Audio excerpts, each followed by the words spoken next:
A promise is a pledge to provide a service. I'm not promising you'll be entertained. I'm not promising we're the best show in town. What I am promising is to teach you biblical truth with practical application. I promise to teach men to fight for their faith, their families, and their futures through the Word of God. I'm Douglas Gumby, lead pastor of the Contenders Church. Join us in the fight at contenderschurch.org.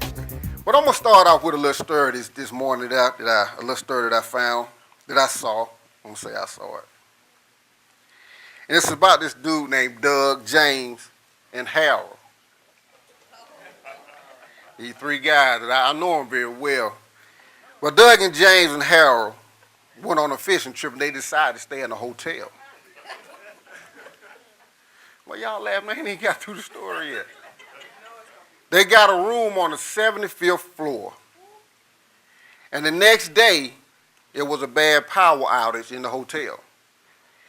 And they were furious to find out that when they returned from a long day of fishing, the hotel had no power, and they had to take the stairs to get to their room.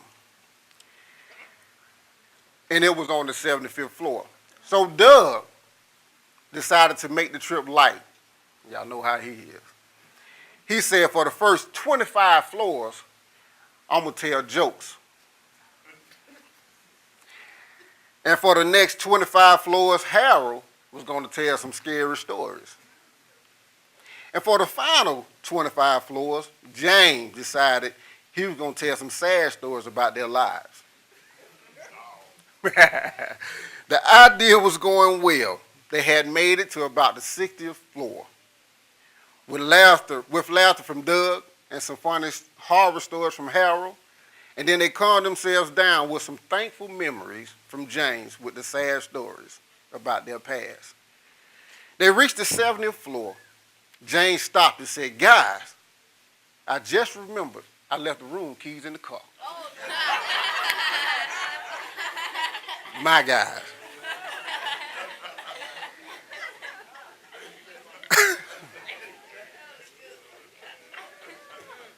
They walked all the way to the 7th floor having fun, and he left the keys in the car. And that story, it goes along with my message today. And today we're going to be talking about an extended stay. That's the title, an extended stay. And when I came up with the title, or when God gave me the title, for some reason I wanted to find out about extended stay hotels. And when I found out about extended stay hotels, it let me know why God gave me that title. But when you stand at an extended stay hotel, it's for when you're traveling for a few weeks or moving to a new home. It helps you by giving you somewhere to stay while you're in transition. And some extended stay hotels have great amenities. They usually offer more upscale amenities and comforts than regular hotels, like wireless internet, sight-on laundry, and usually offered at these establishments. Some hotels also offer newspaper delivery and laundry services. In addition, many extended stay hotels receive mail for their guests. They also have enhanced rooms. Because the guests are away from home, many features of the rooms in these hotels mimic the comforts of a traditional home, such as an increased kitchen size that may be included with a dishwasher, a stove, or an oven. This may also include more counter space in the kitchen, bigger closets, and roomier bedrooms. Extended stay hotels are a wonderful way to feel at home when you're not at home. With decent rates and better amenities than regular hotels, they may have you wishing to stay there instead of returning to your home. As men, we have a responsibility to provide, protect, and teach our families how to live out in this world, the Word of God, and the best way to teach them is by leading by an example. I talked about an extended stay hotel because our lives here on earth are similar to that. We are put here for a short time to accomplish a simple goal, and that goal is to get to know our Creator, to worship Him, and to lead others to Him, period. In doing so, we needed an extended stay. To stay here on earth and to accomplish that goal. But while we are here, we cannot get caught up in the amenities of this world and forget what we're sent here to do. And that led me to coming up with 6 things that men, yes, we're talking to the men today, and it's going to help the men, but the women are going to be pleased to hear what are these 6 things that men have to do to have an extended stay here on earth. The first one is, men, we need to love God with everything we have. And we become from Deuteronomy chapter 6, and I'm going to read verses 5. My daughter read it so well today. She read 4 through 7, but my focus today is going to be verse 5. And we're going to go through a few scriptures today. So Deuteronomy 6 and 5 is the only one that I won't have you standing up over and over again, so don't worry about that. So stand for this one. Get up. Let's get up. Come on, let's exercise. Let's stretch. We have a good time. Make sure Harold don't leave the keys in the car again. Deuteronomy 6:5. It says, and thou shalt love the Lord thy God with all your heart, and with all your soul, and with all your might. And I'm going to read 11 and 1, then you guys can be seated. Therefore thou shalt love the Lord your God, and keep his charge, and his statutes, and his judgments, and his commandments, always. You can be seated. Thank you, guys. And I'm going to read a couple more scriptures that's dealing with men must have an extended stay by loving God with everything we have. Deuteronomy 11:22 says, for if you shall diligently keep all the commandments which I command you to do them, to love the Lord your God, to walk in his ways, and to cleave unto him. Meaning lean on him for whatever we need. Lean on God and him alone, and he would direct our path. Deuteronomy 30:6 says, and the Lord thy God circumcise your heart and the heart of your seed, to love the Lord thy God with all your heart and with all your soul, that you may live. And notice that it said he will circumcise your heart as well as your seed. That means our children. Because see, once God circumcises our heart as men, our children see, that's why I said earlier, we have to lead by example. Our children will see the leadership in us. And they may stray, they may go their own way once they get older, but the more they see that you are following God, they will have no choice but to come back to him. That's why last month we talked about how the young man left his family. But when he got out there and seen what the world was all about and realized that this is not where I'm supposed to be.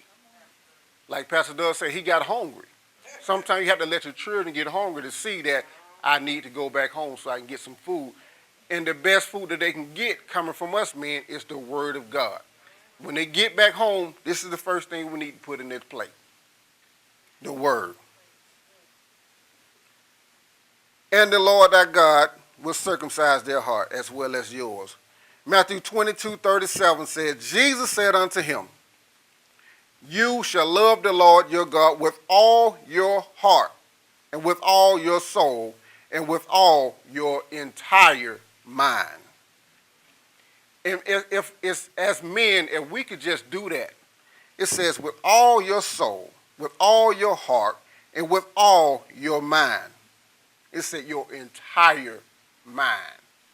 He didn't say that about your heart and your soul. He said, but with your entire mind. They're saying to me that the mind is the window to your soul. So if you can stop some of the things that's going into your mind, it won't get into your soul. It won't get into your heart. So with your entire mind, as men, we know that we have a lot of the distraction in the world today. There's a lot of things that are going on that distract us from the word of God. But if we can just block those things from getting into our mind, then it won't penetrate our heart.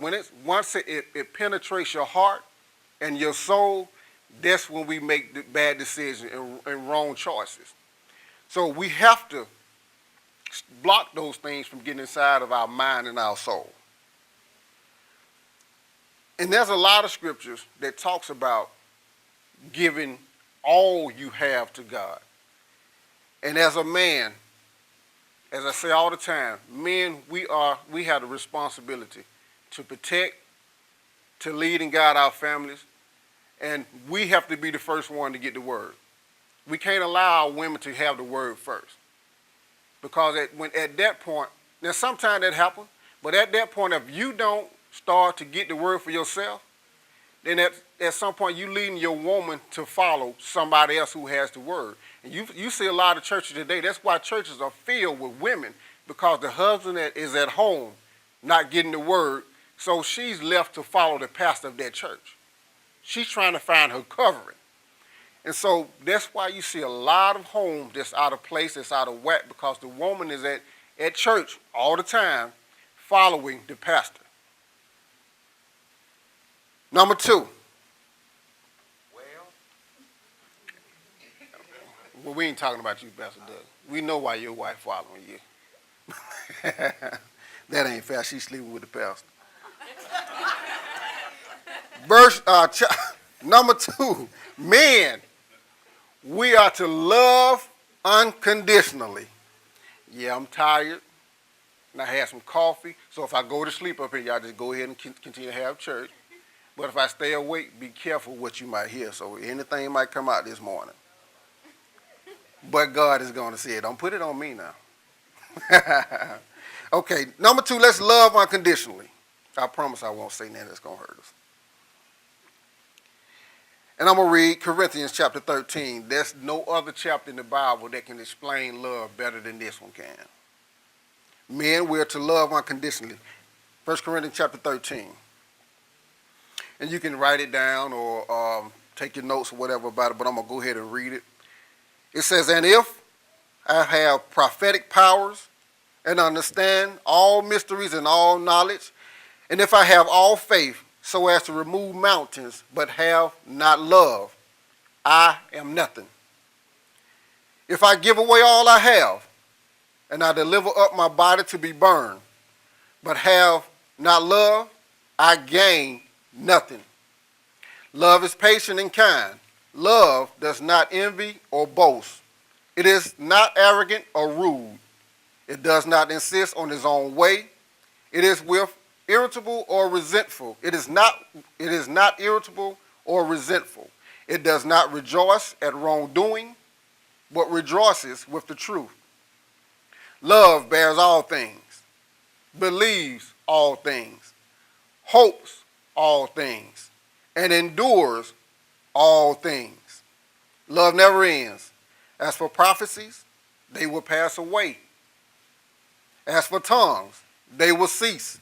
As for knowledge, it will pass away. For we know in part and we prophesy in part, but with the perfect comes the partial will pass away.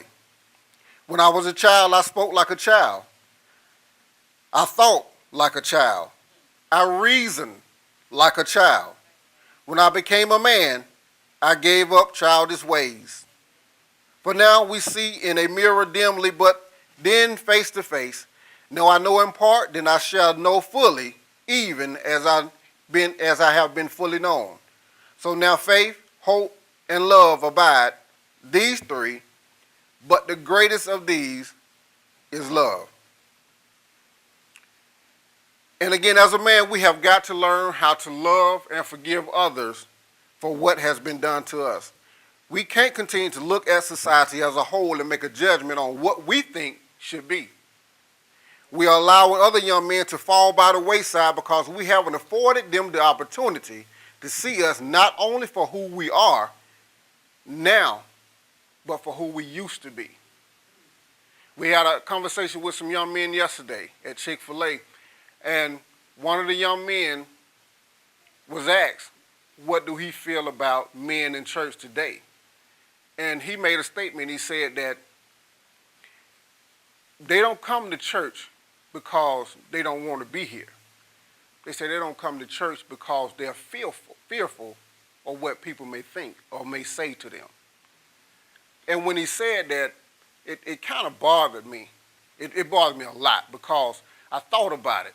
And I thought about my experience when I first came to church, when I got back into church. And with my background, that was one of my main things. Are they going to accept me? And they didn't accept me. They put up a front like they did, but I heard the background. I heard what was being said behind my back and all of that. But for me, I knew what my purpose was. I knew where I was supposed to be, so I did not allow that to stop me from getting where I need to be with God. But today, you have some men that don't have that kind of strength or that kind of motivation. They have to have somebody to say, look, dude, I don't care how you come in here. Just get here.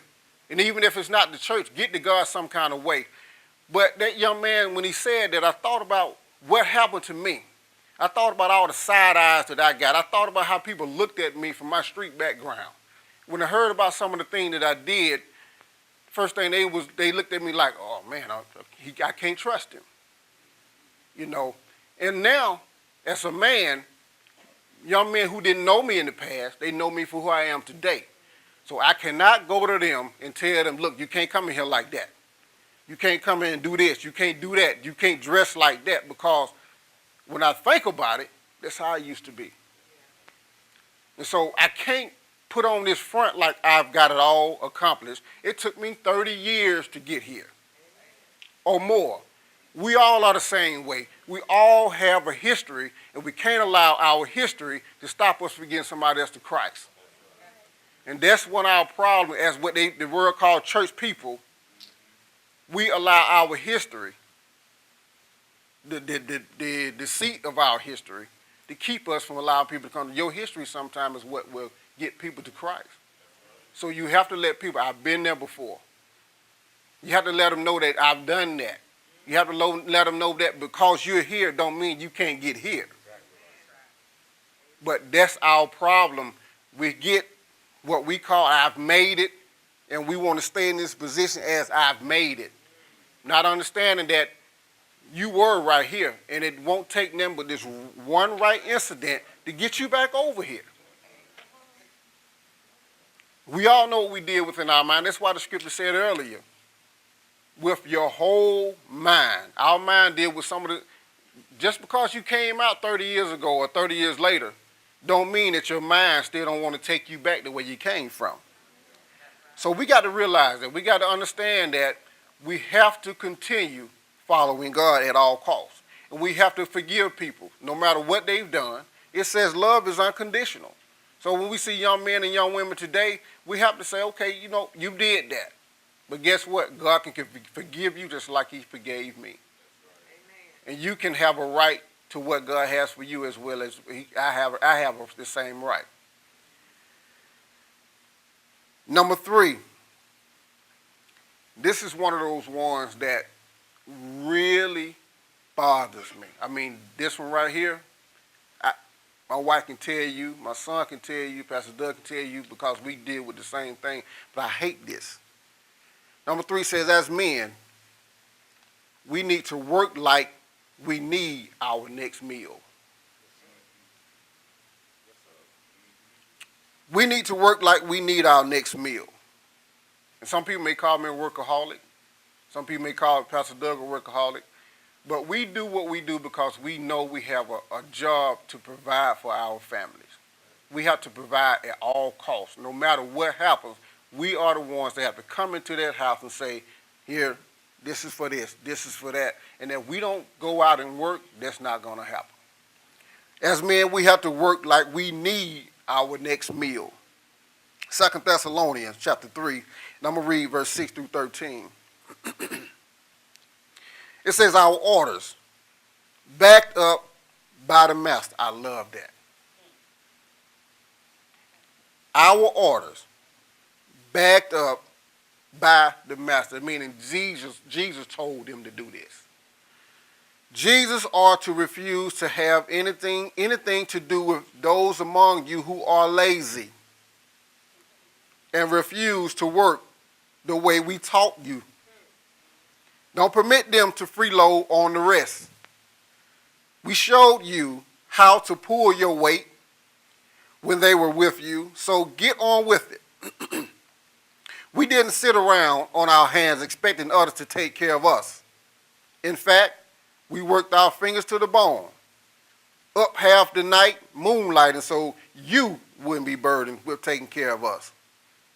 And it wasn't because we didn't have a right to your support. We did. We simply wanted to provide an example of diligence, hoping it would prove contagious. Don't you remember the rule we had when we lived with you? If you don't work, you don't eat. And now we're getting reports that a bunch of lazy, good-for-nothings are taking advantage of you. This must not be tolerated. We command them to get to work immediately. No excuses, no arguments, and earn their own keep. Friends, don't slack off in doing your duty. And I know this scripture was talking about within the church at that time, you had people that was arguing and bickering about certain things going on in the church, and you had them, some that didn't want to work. It probably was women and men, but we're talking about the men today. And we're talking about men who refuse not to work. I understand that, you may be looking for a job or in between jobs, but I'm talking about men who are lazy, men who want to sit at home and play video games all day, men who refuse to help support their families, to help support themselves. You have men that just say, you know what, I'm going to let a woman take care of me. Oh, boy. Whoo, I hate that. I hate men. I hate to see men, and I see it all day long. I hate to see a man that have made the decision to go from house to house to house to house. Left his mama's house, went to his girlfriend's house. Girlfriend put him out, he went to his sister's house. His sister put him out, he went to another girlfriend's house. And I had a conversation with a guy at a barbershop. It's about 3 weeks ago. Good dude, good guy. He allowed one of his friends from up north to come and move with them for a while. The guy told him I'd be here for a month, tops. So he said, okay, cool, no problem. The guy came, he moved in. A month turned to 6 weeks. 6 weeks turned to 2 months. And what the problem began was he didn't have a problem with it. That's his boy. But his wife said, what happened to 4 weeks? What happened to the month? And she's trying her best to deal with his friend. So she talking to her husband, baby, we got to do something. He ain't even looking for a job. But what he did was he thought he had set up a situation because when he first moved in, he cooked every day. He even cut his boy's hair. And he was cutting the grass, he was doing all these type of things, but he felt like, if I'm doing this for your house, I don't have to pay nothing. I don't have to get a job because this my job. But his wife had a problem with that. So she started complaining. And once your wife started complaining, man, you got a problem. You have an issue. So he came to the shop with his wife this one particular day. And the discussion came up. Man, I don't know what to do. My wife, I said, dude, you got to put him out. So he got to go. I said, you already extended his stay.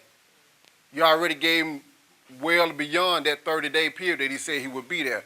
I said, today, dude, you need to go home because his wife was in the shop with him, and she was like, I'm done. If he don't do it, I'm doing it.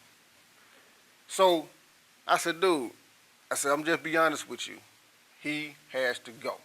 Because I asked him a question. I said, do you know his background, his history? He didn't want to talk about that. So I said, why is he in this position that he's in now? And the story started coming out. This dude had left his mother's house. He's 42 years old. Left his mother's house, moved with his girlfriend. Girlfriend got mad at him because he wasn't putting it on the table. First of all, women, that's one of your problems. You let these grown men move in with you without giving you a ultimatum as being married. You know what I mean? That's the first thing. So I don't really blame him, but I blame the woman for allowing him to move in because you're not giving him a reason to respect you more because you allow him to move in without saying, hey, we getting married. If you allow a man to keep doing that, eventually he's just going to get settled with that. But it handicaps men. Mothers, y'all handicap men by letting the man do that. Mothers, you have to stop allowing these men to stay in your house when they're 18, 19, 20 years old and refuse to go to college.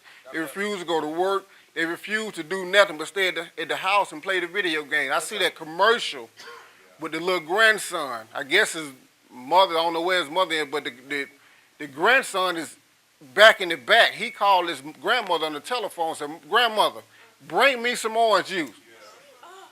Or something, whatever it was, he said, "Bring me." Call his grandmother on the phone. He playing a video game.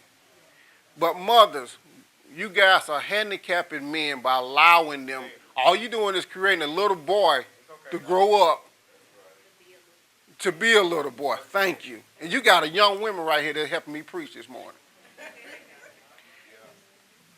This is what we giving to these good young women right here, little boys.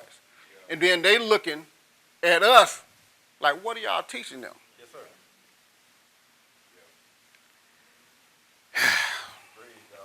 Let's move on. Yes, sir. Because I can stay on that all day. Number 4, as a man, we need to make moves like someone else's life depends on it. As a man, we need to make moves like someone else's life depends on it. Proverbs 3:3-7. It says, don't lose your grip on love and loyalty. It's still talking about love and loyalty. Tie them around your neck. Carve their initials in your heart. Excuse me. Earn a reputation of living well in good eyes and have the eyes of the people. Trust God from the bottom of your heart. Don't try to figure out everything on your own. Listen for God's voice in everything you do. Everywhere you go, He's the one who will keep you on track. Don't assume that you know it all. Run to God. Run from evil. Don't assume that you know it all. Man, that's what we got to get away from. Because I know for me, I assumed that I knew it all. I assumed that because of where I came from, I can handle any and everything. I didn't need nobody help. But when God came in my life, He showed me, dude, you don't know nothing. You don't have a clue. And I thought about when we are single and don't have any responsibilities, we make moves and decisions for the next moment. But when we grow up, we should start to make moves with others in mind. And notice I said grow up because, young men, if you make moves down with others in mind, when you get to the point to have others, those good moves are already made. You won't have to grow up and decide, man, I made so many mistakes in the past, now I got to fix those mistakes later. So we're not just talking about growing up. We're talking about growing up when you are a little boy, in your mind. Because as a young man, you need to start thinking about others now for later because you're going to have a family eventually. So put yourself in a position so that when that family get there, you won't have to make all these adjustments. You already have what you need to provide for your family. And when I was young, I seen this, one of my young friends, he got married when he was 20 years old. He's 40 years old now, and they are still married. And I watched that guy, when I think about when we were 15 years old, this young man was working. He was cutting grass. He was saving all of his money. He was doing everything that was necessary to have a family at that time. When he got married, he had already made a commitment to be married for the rest of his life. I don't see that often. Because, and we laughed at him. We called him a sucker. We called him all kind of names when we were young. Because we're like, dude, you 20. But he dated the girl all through high school. But he made a decision that no matter what happened, we getting married. Because he told me, when I asked him a question about when I was getting ready to get married, I asked him, I said, how you do that at 20? He said, man, when I found out that I had a good woman, I decided I wasn't going to not allow somebody else to possibly take my future away from me later. Come on now.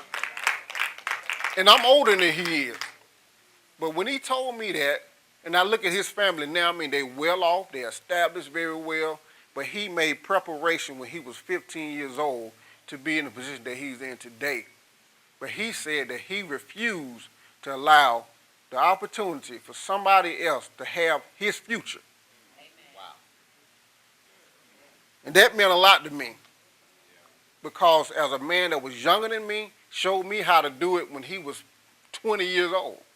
He's 40 now and still married to the same woman, never cheated, and they have 3 beautiful children.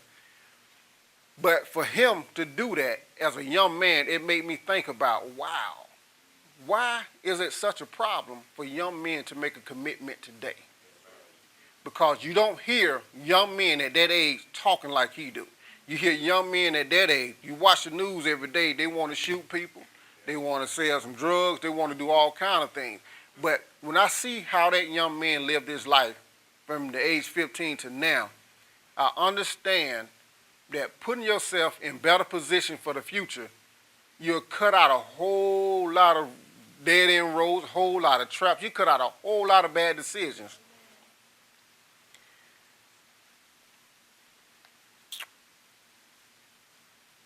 Number 5, as a man, we need to eat right and exercise.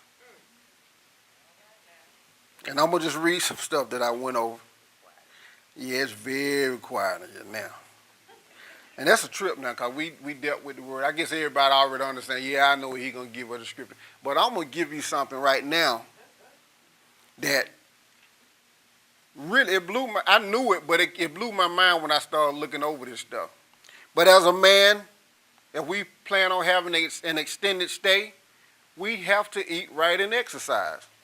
And when I think about having an extended stay and eating right and exercise, I'm thinking about my daughter's 9, getting ready to be 10 years old. And she's kind of athletic.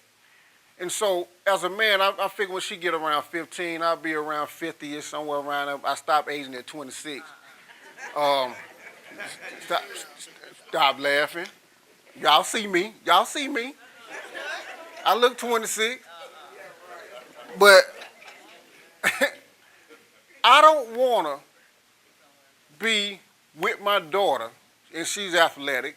I don't want to be around trying to teach her how to do certain things on the soccer field or whatever she decides to do. I don't want to be out there passing out before she does. She trying to figure, Daddy, why we can't practice today? Baby, I can't do it today. I don't want to do that.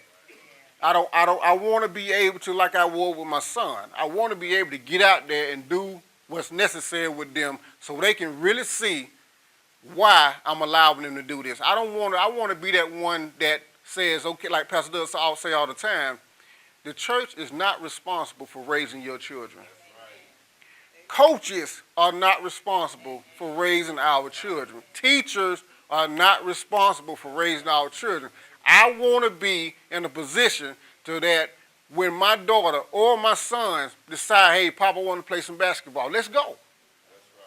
I want to go fishing, let's go. I want to play some soccer, let's go. I want to be in that position to say, whatever y'all want to do, let's do it. I don't want to be in a position to say, y'all got about 5 minutes at me.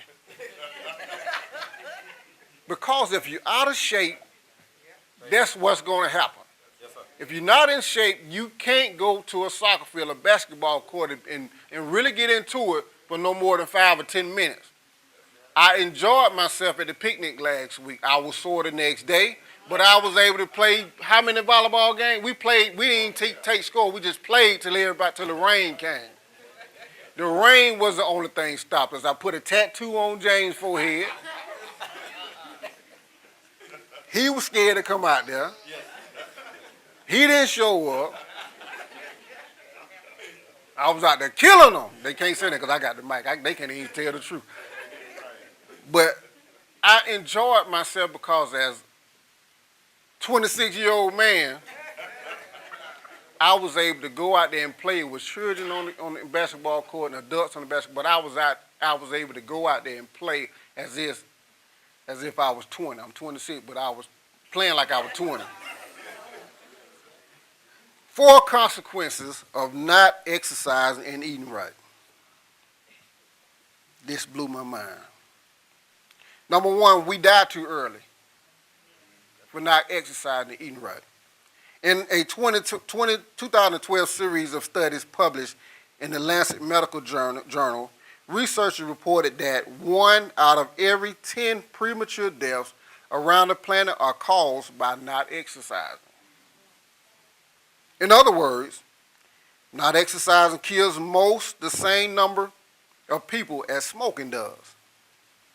And the Time magazine went so far to label the situation as a global pandemic, specifically in the United States. The American Heart Association Circulation Research Journal reports that approximately 250,000 deaths every year are caused by not exercising. To counteract these startling numbers, the journal highlights that many studies link a lack of exercise to premature death, recommend that people need to exercise at least 3 days per week for 30 to 60 minutes a day. I'm not bragging or nothing, I wake up at 5:30 every morning to go to the gym. I don't want to do it, and I didn't want to do it in the beginning, but I made a decision that I refuse to be 55, 60 years old, about to pass out whenever I get out of my bed. I'm not going through that. I'm not going to be the one that, because of me being overweight and obese, my children and my family can't enjoy me for the rest of their life. I don't want to be that one that my family look at me and say, Dad, can we do this and can we do that? And I got to drag an air tank behind me. I refuse to do that. Whatever they call them things, y'all know what I'm talking about. Oxygen tank. Oxygen is air, right? It's an air tank. I got an air tank, I pump my tires up with it and everything. I don't want to drag that around with me. Number two, not exercising and eating right cause higher risk of depression. In 2013, studies published in American Journal of Preventive Medicine, researchers reviewed 30 large studies on depression. The researchers found that 25 of those studies confirmed that people who don't exercise have a higher risk of depression. And it's not just depression. If you don't exercise, you may be missing out on the preventative and potentially healing effects of exercise on a wide range of mood disorders. For example, according to the Canadian Mental Health Association, exercise may reduce anxiety, it may increase your self-esteem, and effectively treat mild and moderate depression as effectively as psychotherapy, as well as raise your libido and testosterone levels, which will increase other helpful areas in your life. I'm talking to men. Y'all. And that's in red. I ain't put it in red, but it's as if Jesus said it. It will increase other helpful areas in your life. I'm a witness.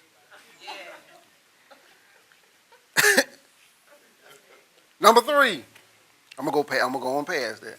I can stay on that all day. Number three, deteriorating and achy bones come from not eating right and exercising. When it comes to scientifically measuring the rate of aging, some scientists check how well, this word right here almost made me throw up. And I heard it when I was younger, and then it came back when I saw it again, but, it says some scientists check how well the mitochondria functions within the cells. And that word means that's a small part in a cell that helps your body to turn food into energy. Mitochondria. It's a smart part in a cell that helps your body to turn food into energy. When you don't exercise, your food sits in your body. It's not becoming energy. So that's why you see people with belly. That's why you see people with, what they call cellulite and all this stuff in it. Because the food just sits there. And I'm not picking on nobody. I'm just trying to warn us of what's coming. And like I said, people die early because they refuse to exercise. Do something. It says, using this as a measurement standard, a study funded by the Arthritis Foundation found that people who do any strength training may actually age faster, who don't do any strength training, may actually age faster than people who strength train. Similarly, the National Institutes of Health reports that weight-bearing exercises can help preserve bone density as you get older, while those who don't do these types of exercises may experience a greater risk of osteoporosis and fractures. And finally, the U.S. Center for Disease Control and Prevention warns that aging adults who don't exercise tend to fall more frequently. Watch out now. Don't fall more frequently than adults who exercise. To experience the anti-aging benefits of exercise, the National Institute on Aging recommends doing strength exercises for 30 minutes at least 2 days a week. And when it said they tend to fall more frequently, and that made me think about how, some older people fall a lot. And when they fall, a lot of times they break bones. And these people not, when I say older, I'm saying they maybe 50, 55 years old. But they get hurt real easy. And that's because we're not exercising. We're not doing something to strengthen our bones. We're not eating right. We're not eating the right foods that will cause our bones to be strengthened. And number 4, we'll have more sick days. Some of y'all might like this. I may not need to say this one. Some of y'all be like, oh, that's all I got to do not to go to work? Is not exercise? But listen to this. If you don't exercise, you may have a high risk of numerous major diseases, warns the U.S. Department of Health and Human Services. These include heart disease, diabetes, colon cancer, and high blood pressure. But exercise benefits aren't just linked to big diseases and illnesses. In fact, you may catch the flu or a common cold more often if you don't exercise. The National Institute of Health reports that exercise increases how quickly your white blood cells work, may prevent the growth of various sicknesses causing bacteria, and may help to flush bacteria out of your body.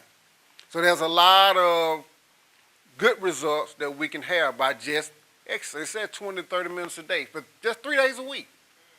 We find time to do everything we want to do. And I found that even with my life, that I had to make a decision. I got to find time. I put work before everything, because in my mind as a man, I said I got to go to work because I got to provide. But when you think about, when I sat down and thought about that, I said, well, when I did that, I'm working 6, sometimes 7 days a week. And I said, I can't keep doing this, because what I'm doing is I'm working myself to the grave. Because work without the proper rest, without the proper exercise, without the proper food, and top of the list, without God in the beginning of it all, it don't mean nothing. Because if you can't find time for God, and you can find time for work, that's a problem. If you can't find some time to say, God, okay, I'm going to give you this part of my, whatever that day, everybody's day is different. But if you can't find time to say, God, I found time to go to the gym. I found 8 hours to go to work. I found an hour to sit down and go to sleep or eat. But I just can't find an hour to give to you. That's a problem. 30 minutes to give to you, that's a problem. It may start with only 10 minutes. But I promise you, the more you sit down with him on a daily basis, the better it's going to get, and you're going to want more time. So as a man, and I'm staying with the men because we are the leaders of our families, and if we get this down, our families will follow us, and they will have no problem. They will understand that we're going in the right direction. Exercise increase your energy. Many people mistakenly believe that exercise will drain your energy. But it won't. when you start exercising, it gives you energy for the rest of the day. The problem what people do is they try to exercise after they get off from work. You're tired already. That's the wrong way to do it. Same way we do God. We try to run to God after we're tired already. You can't come to God after you made all the mistakes and then you realize you don't have a way out and say, oh, I want to get out. God, help me. You can't wait till you're almost dying and say, God, I need to go to the gym. You dead now. For some people, there's no return. You can't come when the doctor said, ain't nothing else I can do. And he said, oh, I remember you said I can go to the gym. Can I do that now? No, it's too late. So let's not wait till the doctor said there's nothing else I can do about your diabetes. There's nothing I can do about your colon cancer. There's nothing I can do about your heart disease. I told you 2 years ago, you have to exercise. God is saying the same thing. There's nothing I can do because you continue to sin. Men, there's nothing I can do because now your body, your mind, your heart, and your soul is full of sin. There's nothing I can do because you chose this lifestyle. The Bible's not going to work at that point because you at the point where you pretty much sin at the gates of hell. We can't allow ourselves to get to that point. Men, we have to allow God to lead and direct us every day. Exercise will also give us a better memory. You feeling forgetful? Keep misplacing your keys? James? Losing your eyeglasses, you can't seem to remember where you park your car? People laughing at that. That must happen a lot. Walking Walmart and one side and come out on the other side and say, call the police and everything. Somebody stole my car. It could be all it is that you need to improve your memory is a little bit of exercise. Research has shown that only 20 minutes of moderate intensity exercises performed 3 to 4 times per week can improve memory function in a population, including the elderly, in all populations, including the elderly. So if you're feeling a bit forgetful, maybe all you need is a quick, brisk walk. That's it. You can just exercise. In conclusion, as men, we must realize that people are counting on us. But more importantly, God is counting on us. And if we plan on extending our time here on earth, these are some of the things we must commit to doing. Pastor Doug issued several challenges, and one was yesterday to our men, and now is the time to meet those challenges. Let's have an extended stay and continue to contend for our faith, our families, and our futures. Amen? Thank you.